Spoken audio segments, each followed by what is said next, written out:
खुलुमबाय लोगोफोर, बर'नि रानि 2.0 चेनेलाव गोजोन फुंबिलिनि अननाय आरो सिबिनायखौ बयनिसिमबो जासिहरनाय जाबाय। मिजिंथियो नोंथांमोना दिनैनि फानजामुथि फरायथिनाय भिडिअखौ जोबजासिम नायलांगोन होनना। दिनै 3 जुन 2026 थामहिनबा 1433 मायथाइनि जेठ दाननि 10 खालार बुधबार बाराय। गिबि राशि महरै मेष राशि। दिनै साना मेहेरगोनां जानानै फैगोन। रंजा बाजायै समखौ दैदेनलांनो हागोन। धोन बांहोनो हानायनि खाबु दं। गावबा गावनि न' बांखौ गोदान महर होनो सानखांगोन। समाजाव खामानि बांनायखौ नुनो मोनगोन। जिउनि लोगोजों गोजोनै सम हगारहरनो हागोन। थांना थानायनि गोरलै राहा नागिरगोन। गोदान सिमां मिजिंफ्रा सुजुजागोन। सावस्रि फारसे गोग्गोयै थागोन।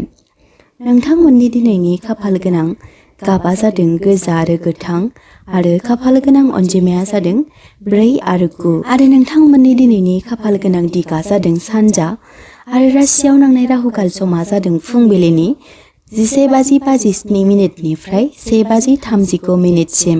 वृषभ राशि। खामानि फारसे सिगांथिं आवगायलांनो नाजागोन। दिनै साना गोमोथाव जाखांगोन। खायसे गोब्राबथि खामानियाव सांग्रांथिया गोनांथि। धोन बारायहोनो खाबु मोनगोन। रांखान्थियारि मोजां खौरां मोननो हागोन। सावस्रि फारसे जोथोनथि साग्लोबगोन। गोदान खामानि जागायजागोन। रंजा खुसियै खावसे सम थांगोन। गोसोआ गोहो बोलो बांगोन। नोंथांमोननि दिनैनि खाफाल गोनां गाबा जादों गुफुर आरो गलाब आरो खाफाल गोनां अनजिमाया जादों 2 आरो नोंथांमोननि दिनैनि खाफाल गोनां दिगा जादों खोला आरो सानजा आरो राशियाव नांनाय राहुकाल समा जादों फुंनि 11:58 मिनिटनिफ्राय 1:39 मिनिटसिम। मिथुन राशि। गोरोबलायनायजों सम हगारहरगोन। गोबां खामानिनि थाखाय मेंग्लिनाय मोनखांगोन। बेफार फालांगियाव मुलाम्फा फैगोन। गथ' गथायनि फारसे मोजां खौरां मोननो हागोन। गोजाम लोगोनि नुजाथिनाया गोसोखौ रंजाखांहोगोन। गुबुननि सायाव सोनारनाया मोजां नङा। मोजां मोनलायनायाव गोदै महर मोनखांगोन। सावस्रि फारसे जोथोन लाखिनायनि गोनांथि। नोंथांमोननि दिनैनि खाफाल गोनां गाबा जादों गोथां आरो खाफाल गोनां अनजिमाया जादों 5 आरो नोंथांमोननि दिनैनि खाफाल गोनां दिगा जादों सोनाब आरो राशियाव नांनाय राहुकाल समा जादों 11:56 मिनिटनिफ्राय 1:39 मिनिटसिम। कर्कट राशि। सावस्रियाव गोग्गोयै बारलांगोन। धोन बांहोनो खाबु मोनगोन। थाबथानाय फैसा मोनफिननो हागोन। गुबुना मददनि थाखाय हांख्रायगोन। समाजारि खामानियाव बाहागो लानो हागोन। न'खराव रंजा खुसियै बारलांगोन। फरायसाफोरनि थाखाय मोजां सान। केरियार फारसे सिगांसिन जागोन। नोंथांमोननि दिनैनि खाफाल गोनां गाबा जादों सिलभार आरो गोमो आरो नोंथांमोननि दिनैनि खाफाल गोनां अनजिमाया जादों 2 आरो 7 आरो दिनैनि खाफाल गोनां दिगा जादों सानजा आरो साहा आरो राशियाव नांनाय राहुकाल समा जादों फुंनि 11:37 मिनिटनिफ्राय 1:39 मिनिटसिम। सिंह राशि। खुसिनि सान। गोसोआव खुसि साग्लोबगोन। आंगोफोरजों रंजा खुसियै सम हगारहरनो हागोन। लोगोफोरजों मोजां खामानिफ्रा आवगायलांगोन।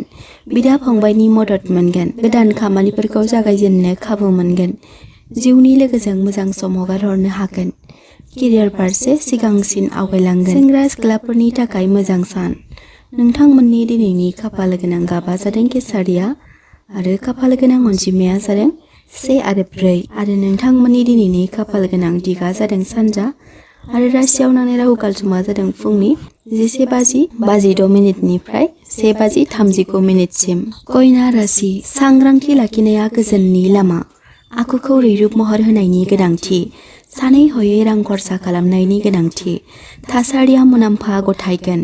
दावराव दावसि नांज्लाय खमज्लायनिफ्राय गोजानाव थानाया मोजां। सावस्रिखौ लानानै सावस्रिखौ गोग्गो लाखिनायनि गोनांथि। फरायसाफोरा गावबा गावनि बिबानखौ मावफुंलांनाया मोजां। सोमोन्दोआव गालाय गुजाय सोमजिखांनो हागौ। नोंथांमोननि दिनैनि खाफाल गोनां अनजिमाया जादों 6 आरो खाफाल गोनां गाबा जादों गोथां आरो नोंथांमोननि दिनैनि खाफाल गोनां दिगा जादों खोला आरो राशियाव नांनाय राहुकाल समा जादों फुंनि 11:35 मिनिटनिफ्राय 1:40 मिनिटसिम। तुला राशि। दिनैनि साना मेहेरगोनां जानानै फैगोन। फैसा सोसननाया फालांगिखौ राफोद महर होगोन। सोलोजों देरहासार जागोन। धोनजों सोमोन्दो गोनां खामानिया सिगांसिन जागोन। लोगोफोरनि हेफाजाबजों गोदान लामा गेवगोन। समाजाव मान बांगोन, केरियार फारसे आवगायलांगोन। नोंथांमोननि दिनैनि खाफाल गोनां गाबा जादों निला आरो खाफाल गोनां अनजिमाया जादों 8 आरो 4। आरो नोंथांमोननि दिनैनि खाफाल गोनां दिगा जादों सोनाब आरो राशियाव नांनाय राहु काल समा जादों फुंनि 11:56 1:39 वृश्चिक राशि। साना गाब गोनाङै बारलांगोन। सावस्रिया सिगांनिख्रुइ साबसिन जागोन। थाबथानाय फैसाफोरखौ मोनफिननो हागोन। खामानिनि जेंनाफोरा सुस्रांजागोन। गोदान बिथांखिफोरा सुजुजागोन। मोजां मोनलायनायाव गोजोन साग्लोबगोन। फरायसाफोरा गेदेरनि बोसोन फालिलांनाया गोनांथि। नोंथांमोननि दिनैनि खाफाल गोनां गाबा जादों मेरुन आरो खाफाल गोनां अनजिमाया जादों 3। बेजों लोगोसे नोंथांमोननि दिनैनि खाफाल गोनां दिगा जादों खोला आरो सोनाब आरो राशियाव नांनाय राहु काल समा जादों फुंनि 11:57 1:30 धनु राशि। गोदान सिमां मिजिंफ्रा सोरजिजागोन। थासारिया सोलायनाय फैगोन। गोजाम राङारि सोसननायाव मुलाम्फा मोनगोन। खामानि फारसे गावखौ दिन्थिसारनो खाबु मोनगोन। समाजारि खामानिफोराव बाहागो लानो हागोन। सावस्रि फारसे नोजोर लाखिनाया मोजां। रंजा खुसि थानो गोसो जागोन। नोंथांमोननि दिनैनि खाफाल गोनां गाबा जादों गोमो आरो खाफाल गोनां अनजिमाया जादों 4 आरो 2 आरो नोंथांमोननि दिनैनि खाफाल गोनां दिगा जादों साहा आरो सोनाब आरो राशियाव नांनाय राहु काल समा जादों फुंनि 11:52 1:30 मकर राशि। खस्थ'नि गोदै फिथाइ थायगोन। जब आरो बेफार फालांगियाव मुलाम्फा मोनगोन। खस्थ'आ गाब गोनां महर होगोन। सांग्रांथि फारसे नोजोर लाखिनाया मोजां।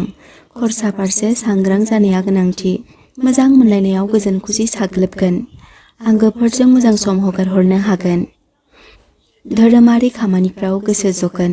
नोंथांमोननि दिनैनि खाफाल गोनां गाबा जादों गोसोम आरो खाफाल गोनां अनजिमाया जादों 10 आरो नोंथांमोननि दिनैनि खाफाल गोनां दिगा जादों खोला आरो दिनैनि राशियाव नांनाय राहु काल समा जादों फुंनि 11:56 1:30 कुम्भ राशि। दिनैनि साना गाब गोनां महर लागोन। लोगोफोरजों सम हगारहरना गोसोखौ गोजोननाय मोनगोन। केरियार फारसे लोगोनि मददजों मुलाम्फा फैगोन। नखराव जेंना जेंसि साग्लोबसारनो हागौ। देहा सोलेरखौ गोजोन मोनखांगोन। मोजां मोनलायनायफोरा राफोद महर मोनखांगोन। खरसा फारसे नोजोर लाखिनाया मोजां। गोसोनि साननाय हनाय गुबुननि सिगाङाव फोरमायथिना लानाया मोजां नङा। नोंथांमोननि दिनैनि खाफाल गोनां गाबा जादों निला आरो गोमो आरो खाफाल गोनां अनजिमाया जादों 11 आरो 4 आरो दिनैनि खाफाल गोनां दिगा जादों सोनाब आरो राशियाव नांनाय दिनैनि राहु काल समा जादों फुंनि 11:57 1:30 मीन राशि। दिनै सांग्रांथि लाखिनाया गोनांथि। खामानि थिलियाव नासयजानाय सहायनांनो हागौ। नखराव लोगोफोरनि आगानजों गोसोखौ गोजोननाय मोनखांगोन। मोजां मोनलायनायाव हेंथा हेंसि नुजाथिनो हागौ। केरियार फारसे सिगांसिन जागोन। सावस्रि फारसे गोग्गो नुजाथिगोन। गावखौ कन्ट्रलाव लाखिनाया मोजां। नायहरनाय गुबुननि सिगाङाव फोरमायथिनाया मोजां नङा। गुबुननो रां होथ'नायनिफ्राय सांग्रां थानाया मोजां। मावनो लानाय खामानिखौ आबुङै मावलांजोबनाया गोनांथि। नोंथांमोननि दिनैनि खाफाल गोनां गाबा जादों गोथां आरो निला आरो खाफाल गोनां अनजिमाया जादों 12, 4 आरो 3 आरो नोंथांमोननि दिनैनि खाफाल गोनां दिगा जादों साहा आरो सानजा आरो राशियाव नांनाय राहु काल समा जादों फुंनि 11:57 1:39 लोगोफोर, नोंथांमोना दिनैनि फानजामुथि फरायथिनाय भिडिअखौ बोरै मोनखो कमेन्ट बक्सआव कमेन्ट खालामनो दाबाव आरो बेजों लोगोसे नोंथांमोना सोरबाफोर दिनैसो बर'नि रानि 2.0 चेनेलाव गोदानै फैसनदोंब्ला बर'नि रानि 2.0 चेनेलखौ साबस्क्राइब खालामना लाब्लानो जाबाय, जाहाथे जेब्ला जों गोदान भिडिअ आपल'ड खालामो अब्ला नोंथांमोना थाबै नटिफिकेसनखौ मोनहैनो हायो आरो बेजों लोगोसे नोंथांमोना दिनैनि बे भिडिअखौ नोंथांमोननि लाइफआव एसेब्लाबो इउजफुल मोनदोंब्ला नोंथांमोननि लोगो आरो जाथि खुरमाफोरनोबो भिडिअखौ हाजासे शेयार खालामलायनो दाबाव।